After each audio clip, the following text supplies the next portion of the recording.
Your company likely has a multitude of ways to get connected to the company network. If you're a remote worker or a hybrid worker who works remote some of the time, you have likely had experience with VPN, VDI, or remote desktop.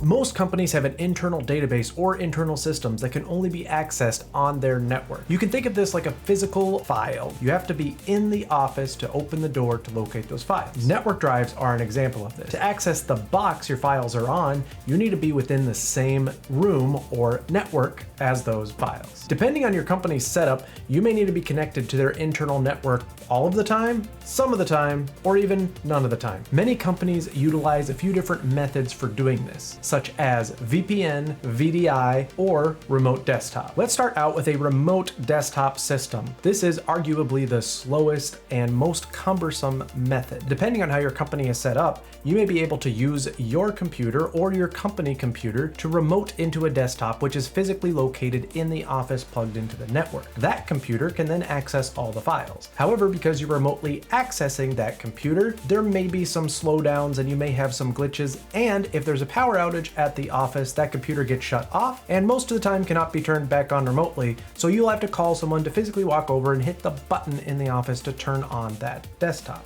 You are using, in essence, two full physical computers in order to do the work of one computer. Some companies take this an extra layer to where you have to be connected to the company network in order to access that desktop. This would mean you are connecting to either the VPN or the VDI and then connecting to this remote desktop in the office. This is essentially using three computers or three different ways of getting connected, and it's quite redundant. In 2020, when a lot of companies had to go remote, this was the only option for most companies because it was the fastest way to get people remote while still having them able to maintain the computers they were used to, those desktops in the office with all their settings and files saved on the desktop, and they didn't have to go through the process of transferring every employee's files to a laptop, which would have been way too much work. Another popular method, because of the speed of the method, is VDI, or virtual desktop. You may be familiar with systems such as VMware, which allow you to access a virtual desktop that is essentially in the cloud.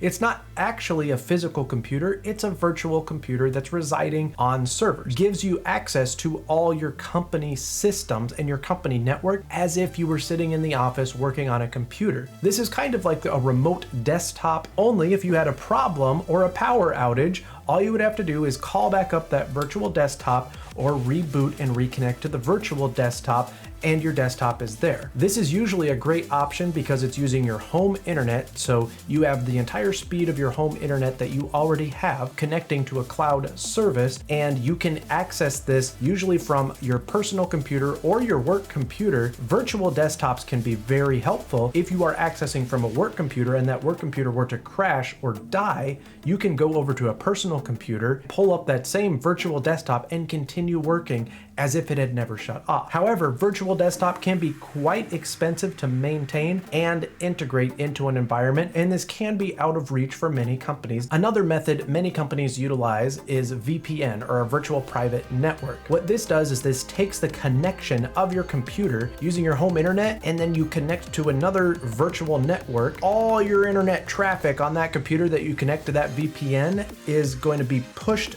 down and redirected through a tunnel that then acts like your company network. This is essentially like masking or spoofing a phone number. If I were to call you from my personal phone number and it shows up on your caller ID as my number, so it's kind of like taking your phone number, putting a mask in front of it, filtering it through, so when it gets to you, you think the company is calling me. A VPN works much the same way. By the time your computer connection gets to your company network services, it sees the connection is coming from within the company network. This can be very helpful if you have a company issued device. Typically those devices are already going to be connected to your company's VPN, so when you turn it on even at home, it's like you're in the office connected to all your company's services already. One of the down points of a VPN, regardless of the VPN infrastructure, is it will almost always slow down your internet connection, sometimes fairly significantly, because it's taking your home internet or whatever internet you're connected to connection, and it's forcing it through that tunnel to go out, ends up slowing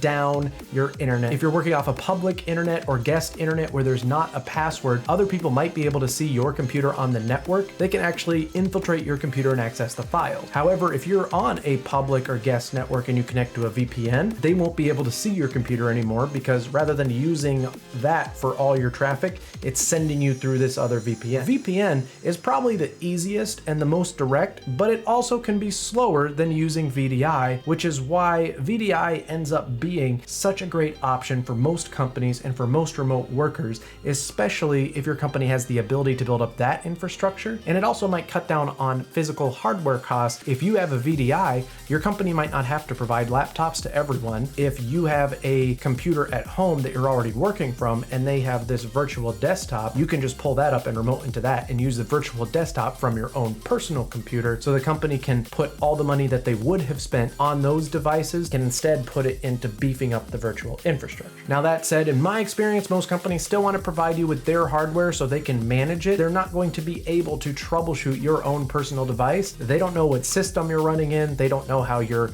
home internet service provider is going to act. So it's just safer for most companies to give you a laptop and tell you to use the VPN and have that direct connection, or to use the VDI from that company laptop, so your support department can help you get connected and troubleshoot all aspects of the computer. Hopefully this clears up a little bit of the difference between VDI, VPN, and remote desktop, and you understand better why your company might ask you to connect in one of several different ways.